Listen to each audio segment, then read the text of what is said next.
김정은을 지키던 개가 고위 간부의 옷에서 피냄새를 맡았습니다. 사흘 뒤 그 간부는 사라졌고 일주일 뒤 저는 그 개를 총으로 쏘라는 명령을 받았습니다. 명령을 거부하면 제가 먼저 죽습니다. 명령을 따르면 이 개가 죽습니다.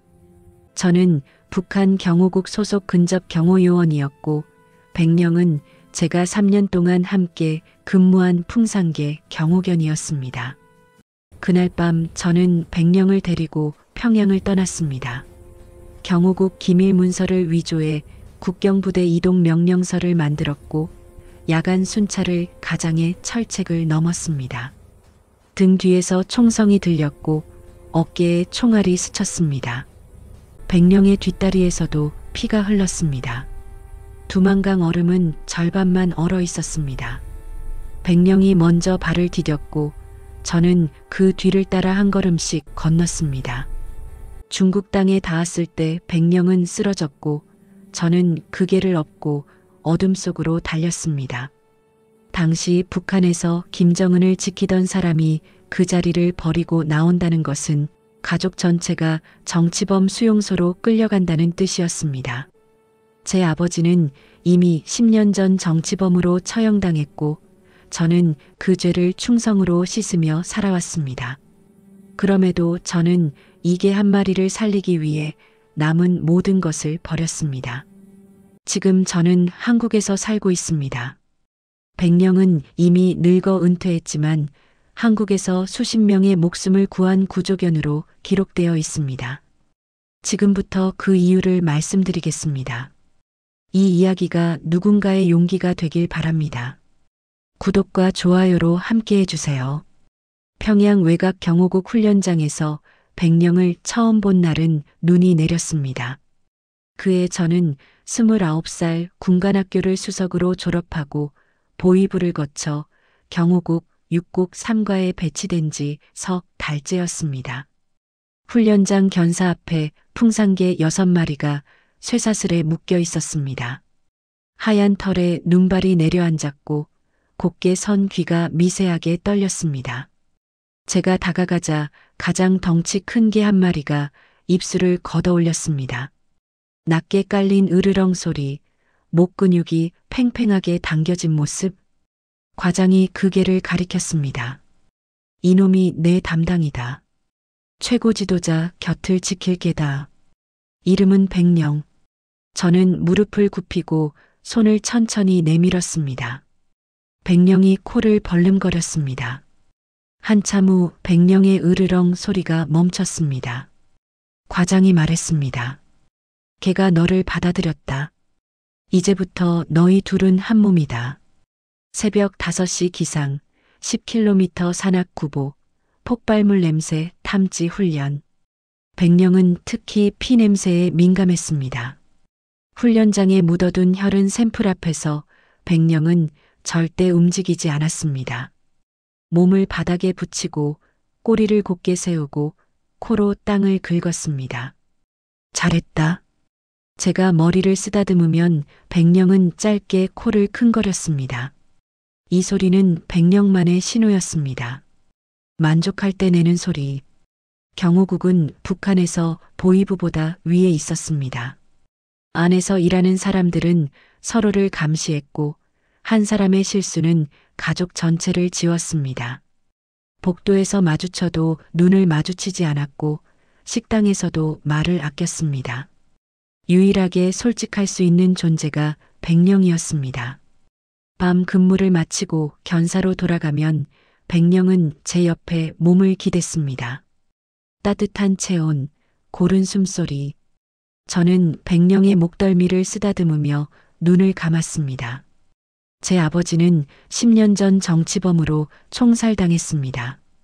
저는 그 죄를 지우기 위해 충성으로 살아왔습니다. 수석 졸업, 특채, 경호국 발탁. 모든 것이 아버지를 지우기 위한 과정이었습니다. 그날 밤 견사 창밖으로 눈이 내렸습니다. 백령이 창을 보며 낮게 킁거렸습니다. 저는 백령의 머리를 쓰다듬으며 속삭였습니다. 우리 둘이 잘하면 된다. 그때까지 저는 의심하지 않았습니다. 명령에 복종하는 것이 살아남는 길이라고 믿었습니다. 하지만 그건 백령이 어떤 냄새를 맡기 전까지의 이야기였습니다. 김정은 지방시찰 당일 저와 백령은 새벽 4시에 현장에 도착했습니다. 기차역 대합실은 텅 비어 있었고 바닥에는 왁스 냄새가 진했습니다. 백령이 코를 바닥에 대고 천천히 움직였습니다. 출발 30분 전까지 점검 완료. 무전기에서 목소리가 흘러나왔습니다. 저는 백령과 함께 연단, 대기실, 화장실, 차량 주차 구역을 돌았습니다. 백령은 한 곳도 빠뜨리지 않고 냄새를 맡았습니다. 이상 없음. 오전 10시 김정은이 탄 차량이 공장 정문에 도착했습니다. 경호원들이 차량을 에워쌌고 저는 백령과 함께 차량 하부를 점검했습니다. 백령이 차량 밑을 한 바퀴 돌고 트렁크 주변을 막고 다시 앞으로 돌아왔습니다. 그런데 백령이 차량이 아니라 옆에 서 있던 비서관 쪽으로 고개를 돌렸습니다. 비서관은 검은 가방을 들고 있었습니다. 백령의 코가 미세하게 떨렸습니다. 꼬리가 천천히 수평으로 올라갔습니다. 저는 리드줄을 살짝 당겼습니다. 백령이 움직이지 않았습니다. 다시 당겼습니다. 백령은 오히려 가방 쪽으로 한 걸음 더 다가갔습니다. 그 순간 옆에 있던 상관이 백령의 옆구리를 발로 밀쳤습니다. 저리 가. 잘못 맡았어. 비서관이 미소를 지으며 가방을 들어 올렸습니다. 차량 문이 열렸고 김정은이 내렸습니다. 박수 소리, 환호 소리. 저는 백령을 끌고 뒤로 물러났습니다. 백령은 계속 그 비서관을 바라보고 있었습니다. 시찰이 끝나고 숙소로 돌아온 밤 저는 백령의 반응을 떠올렸습니다. 3년 동안 백령은 단 한 번도 잘못 맡은 적이 없었습니다. 폭발물 샘플 앞에서는 절대 움직이지 않았고 혈흔 냄새 앞에서는 코로 땅을 긁었습니다. 잘못 맡은 게 아니야. 저는 백령을 보며 중얼거렸습니다. 백령이 제 손을 핥았습니다. 정말 잘못 맡은 것일까요? 아니면 맡지 말아야 할 냄새를 맡은 것일까요? 며칠 뒤 식당에서 동료 경호원이 낮은 목소리로 말했습니다. 어제 시찰 때 같이 왔던 비서관 못 봤지? 왜요? 어제 저녁부터 안 보여. 회의에도 안 나왔대. 저는 숟가락을 든 손이 굳었습니다. 백령이 반응했던 비서관. 그 사람이 사라졌습니다. 그날 밤 저는 잠들 수 없었습니다. 백령은 제 옆에 누워 조용히 숨을 쉬고 있었습니다. 저는 백령의 목덜미를 쓰다듬으며 생각했습니다. 이 개는 거짓말을 하지 않습니다. 이 개는 냄새를 맡을 뿐입니다. 그렇다면 문제는 개가 아니라 그 냄새를 감추려는 사람들입니다. 창밖에서 바람소리가 들렸습니다. 백령이 귀를 쫑긋 세웠습니다. 저는 그날 밤 처음으로 두려움을 느꼈습니다. 백령이 맡는 냄새가 우리 둘을 죽일 수도 있다는 두려움이었습니다. 한 달 뒤 평양 인근 비밀 별장 투입 명령이 떨어졌습니다. 김정은과 군 총참모부 간부들의 회의가 끝난 뒤 내부를 점검하는 임무였습니다. 별장은 지상 2층, 지하 1층이었습니다. 회의실 바닥에는 담배 연기 냄새가 남아 있었고 침실 침대는 깔끔하게 정돈되어 있었습니다. 저는 백령과 함께 모든 방을 돌았습니다. 이상 없음. 지하로 내려가는 계단은 복도 끝에 있었습니다. 철제 계단을 내려가자 차가운 공기가 올라왔습니다. 형광등 불빛 아래 긴 복도가 이어졌고 양쪽으로 철문 4개가 보였습니다. 첫 번째 문, 창고. 상자들이 쌓여 있었습니다. 두 번째 문, 보일러실. 기계 돌아가는 소리가 들렸습니다. 세 번째 문, 비상대피로. 어둡고 좁은 통로였습니다. 마지막 철문은 닫혀 있었습니다. 문 표면에는 아무 표시도 없었습니다.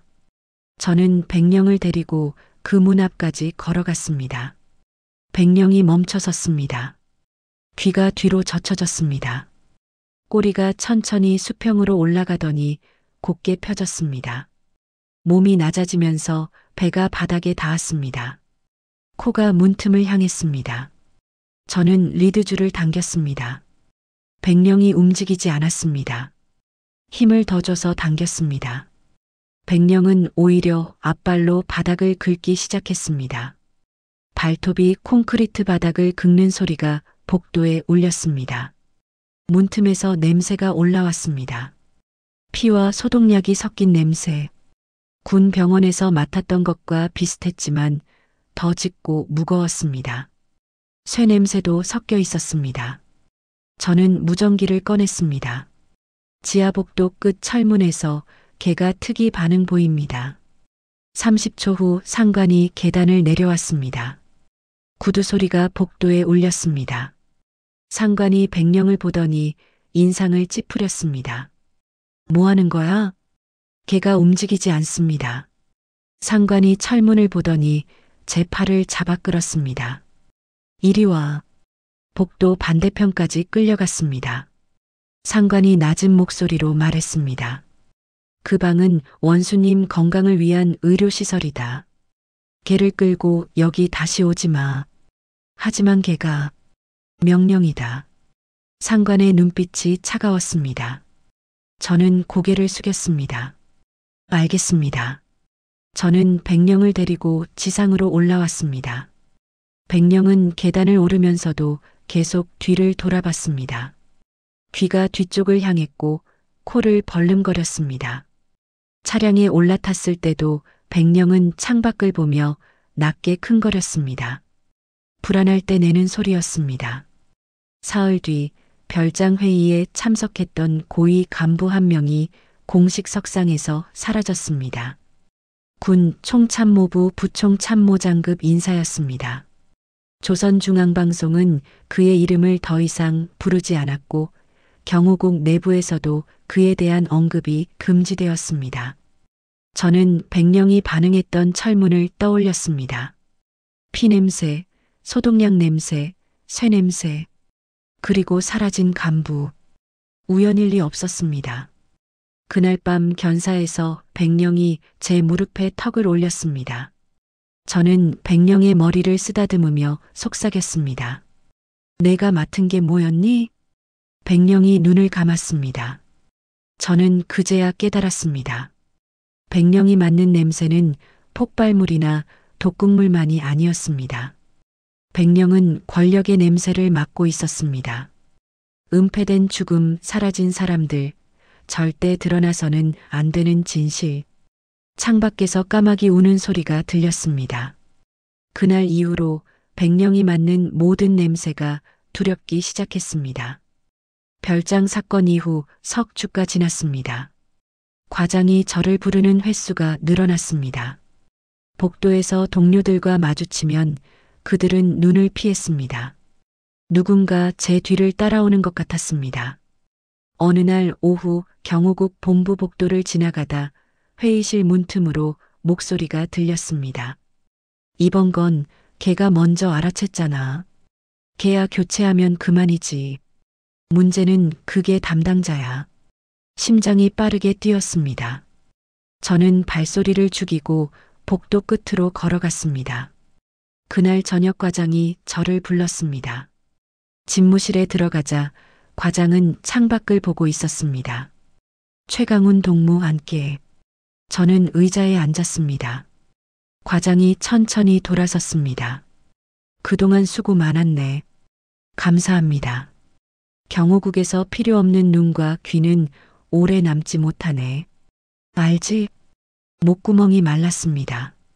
알고 있습니다. 백령 상태는 어떤가? 양호합니다. 과장이 서류를 넘겼습니다. 훈련 강도를 높이게. 새로운 프로그램이야.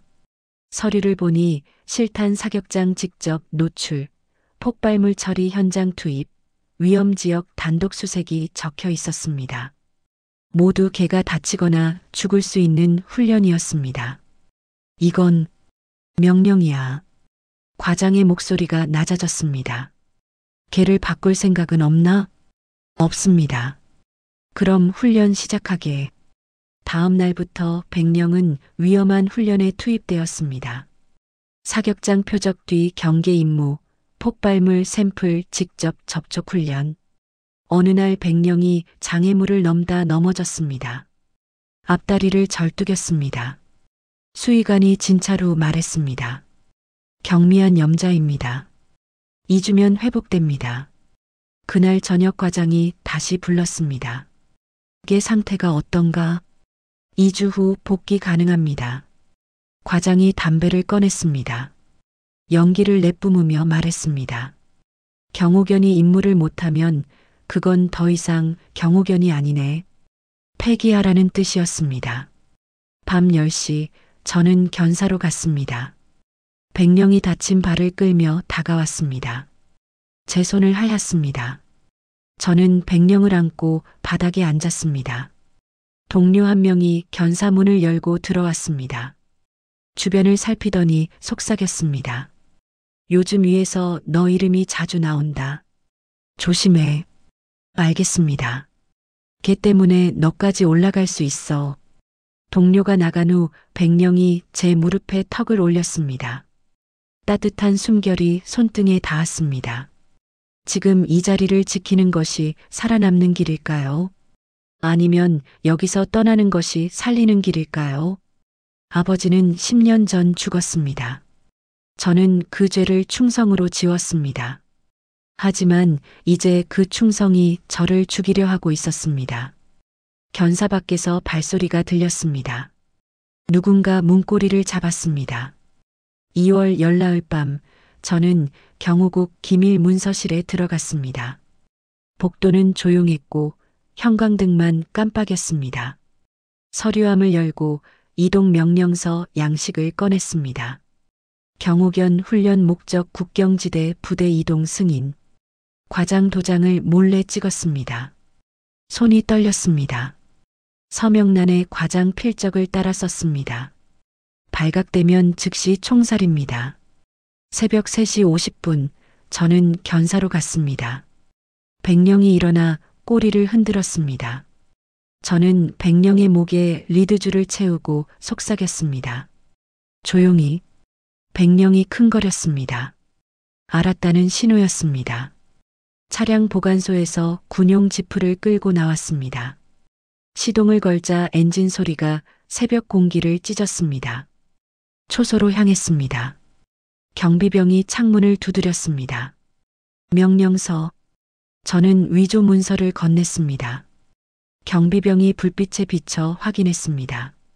3초, 5초, 10초. 영원처럼 느껴졌습니다. 통과.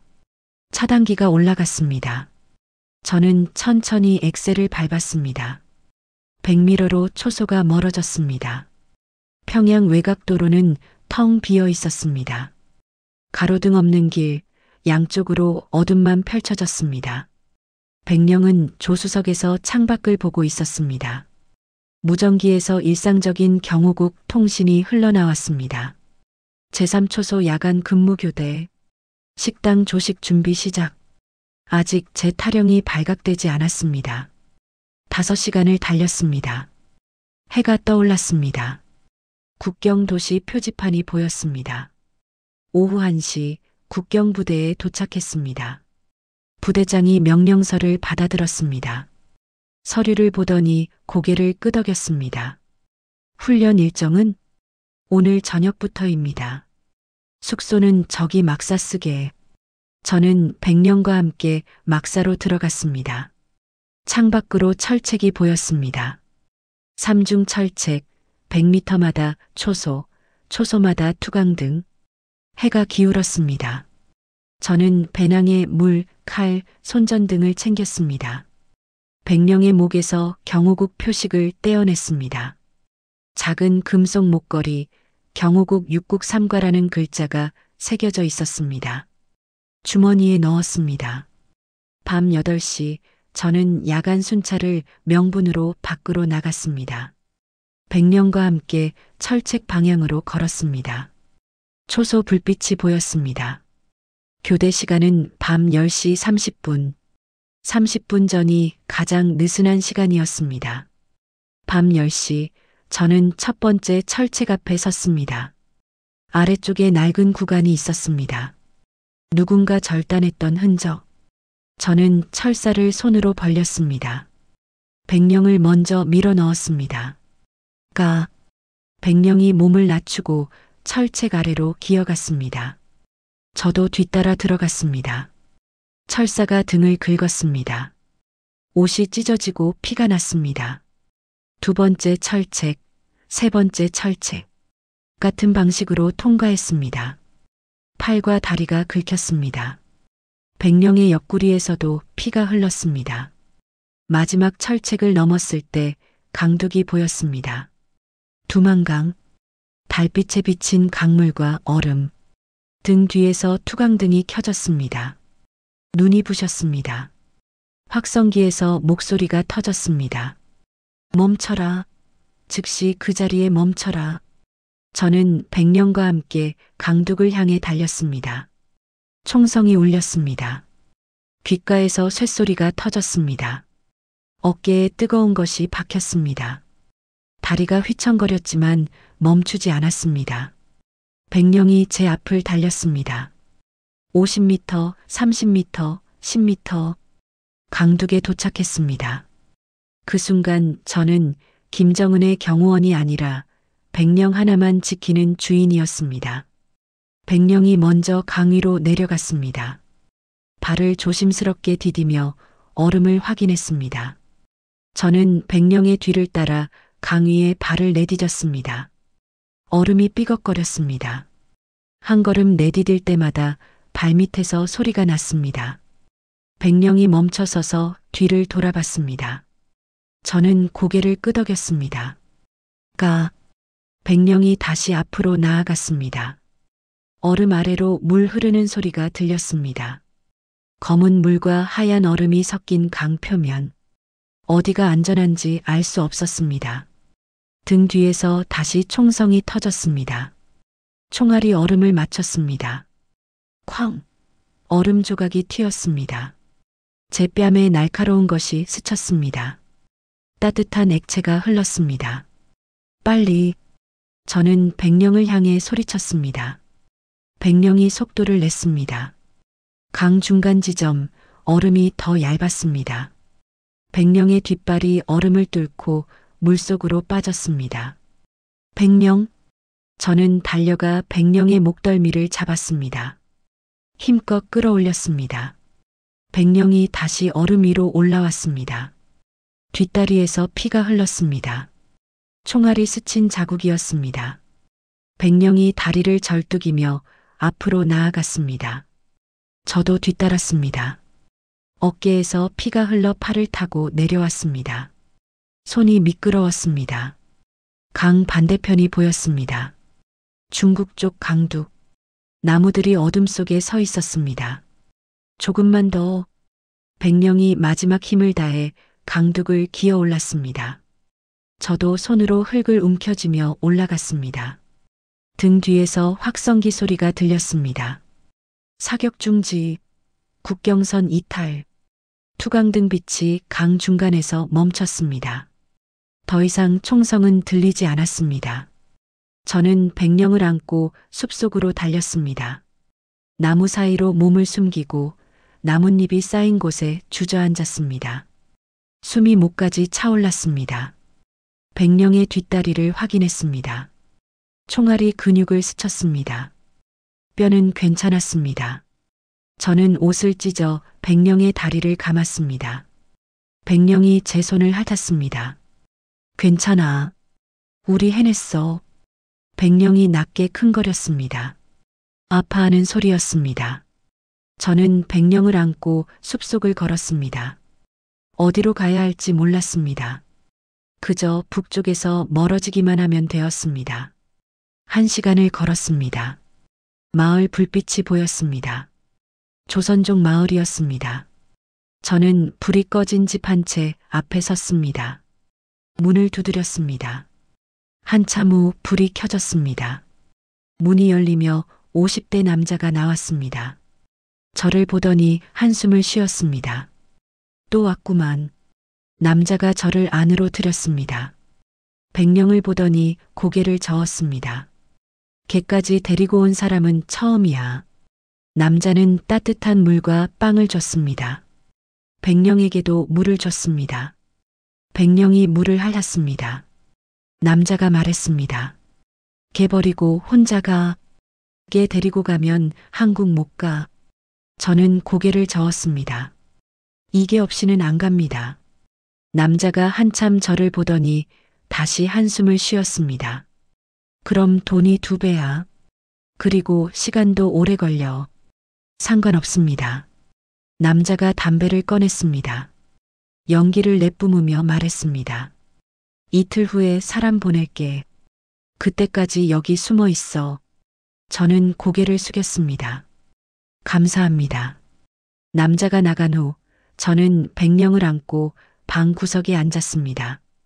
백령이 제 무릎에 머리를 올렸습니다. 따뜻한 숨결, 고른 심장 소리, 창밖으로 강 건너편이 보였습니다. 투광등 빛이 여전히 움직이고 있었습니다.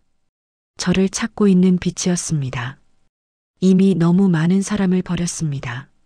아버지도 가족도 동료들도.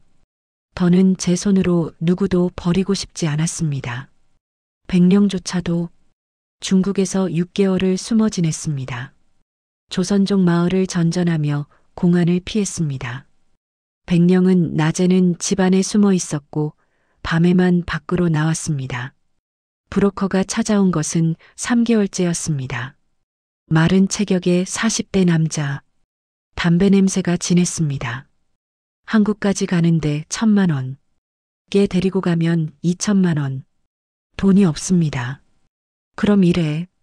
식당에서 일하면서 돈 모아. 저는 조선족 식당에서 설거지를 했습니다. 하루 15시간, 한 달에 100만 원. 백령은 식당 뒷방에 숨어 지냈습니다. 돈을 모은 뒤 브로커가 다시 왔습니다. 라오스 거쳐서 태국 간다. 라오스까지 트럭 화물칸에 숨어갔습니다. 백령을 품에 안고 어둠 속에서 이틀을 버텼습니다. 숨소리조차 낼 수 없었습니다. 라오스 국경, 정글을 걸어서 넘었습니다. 밤새 걸었습니다. 백령이 다리를 절뚝이며 따라왔습니다. 저는 백령을 업고 걸었습니다. 태국 국경, 다시 트럭을 탔습니다. 백령이 제 품에서 축 늘어졌습니다. 숨소리가 약했습니다. 조금만 참아. 백령이 눈을 떴습니다. 저를 보며 짧게 킁거렸습니다. 태국 방콕, 한국 대사관에 도착했습니다. 경비원이 백령을 보며 물었습니다. 이 개는 뭡니까? 제 개입니다. 검역이 필요합니다. 백령은 2주 동안 검역을 받았습니다. 저는 대사관 숙소에서 기다렸습니다. 백령이 돌아왔을 때 살이 빠져 있었습니다. 하지만 눈빛은 여전했습니다. 비행기를 탔습니다. 인천공항. 9월의 하늘은 맑았습니다. 공항 밖에서 국정원 직원들이 기다리고 있었습니다. 검은 승용차. 서울 외곽합동신문센터로 향했습니다. 신문은 한 달 동안 계속되었습니다. 경호국 출신, 김정은 근접 경호, 내부 구조, 목격 사건, 모든 것을 말해야 했습니다. 국정원 담당관 강민수가 마지막 날 물었습니다. 당신은 체제 최전선에 있었습니다. 왜 여기 있습니까? 저는 백령을 보았습니다. 백령이 제 발치에 앉아 있었습니다. 마지막까지 남은 충성의 대상이 그 사람도 그 체제도 아니게 되었습니다. 걔 때문에 모든 것을 버렸습니까? 마지막에 지키고 싶었던 것은 이 개뿐이었습니다. 강민수가 고개를 끄덕였습니다. 이제는 누구를 지킬지 스스로 선택하면 됩니다. 그 말이 가슴에 남았습니다. 선택. 북한에는 명령만 있었습니다. 여기서는 선택할 수 있었습니다. 하나원 석달, 한국 사회 적응 교육. 백령은 제 곁에 있었습니다. 수료 후 서울에 정착했습니다. 경찰 특수수사팀 탐지견 훈련사 공고를 받습니다. 합격했습니다. 백령과 저는 다시 냄새를 맡는 일을 시작했습니다. 하지만 이번에는 달랐습니다. 권력이 아니라 사람을 지키는 일이었습니다. 백령과 함께한 시간은 한국에서 5년이었습니다. 공항, 항만, 국제행사장. 백령은 폭발물과 불법 약물을 찾아냈습니다. 한 번도 놓치지 않았습니다. 어느 여름 서울에서 국제정상회의가 열렸습니다. 저와 백령은 행사장 사전 점검을 맡았습니다. 연단, 대기실, 귀빈실, 모든 곳을 돌았습니다. 연단 뒤 대기실, 백령이 가방 하나 앞에서 멈췄습니다. 귀가 뒤로 젖혀졌습니다. 꼬리가 수평으로 올라갔습니다. 몸이 바닥에 붙었습니다. 저는 즉시 주변을 통제했습니다. 폭발물 처리반이 왔습니다. 가방 안에서 소량의 불법 약물이 나왔습니다.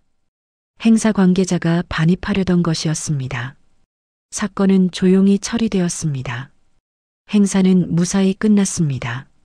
경찰청장이 표창장을 줬습니다. 이계가 오늘도 사람을 살렸습니다. 저는 백령의 머리를 쓰다듬었습니다. 백령이 짧게 킁거렸습니다. 만족할 때 내는 소리였습니다. 그의 겨울 백령은 12살이 되었습니다. 움직임이 느려졌습니다. 시력도 약해졌습니다. 수의사가 은퇴를 권했습니다. 저는 백령을 집으로 데려왔습니다.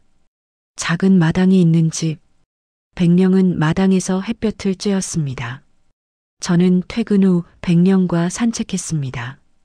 느리게 백령 속도에 맞춰 어느 저녁 산책을 마치고 마당에 앉았습니다. 백령이 제 옆에 누웠습니다. 하얀 털이 저녁 햇살에 빛났습니다.